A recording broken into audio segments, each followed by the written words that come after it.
As police in Guatemala try to break up another migrant caravan heading to the U.S., the new Biden administration is proposing an 8-year pathway to citizenship for undocumented immigrants. Compared to the last 4 years, this is great.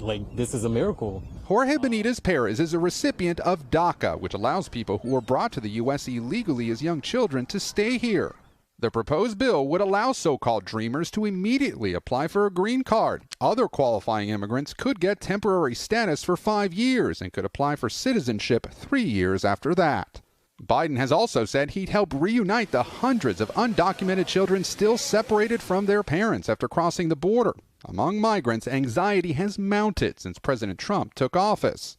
Here on the Guatemalan side of the border, patience is wearing thin. We were there in 2018 as another caravan marched north. The Trump administration would later require migrants to remain in Mexico while they applied for asylum.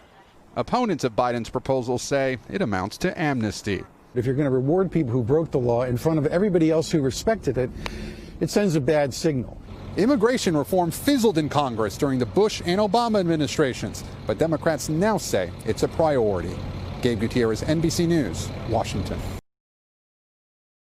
Thanks for watching our YouTube channel. Follow today's top stories and breaking news by downloading the NBC News app.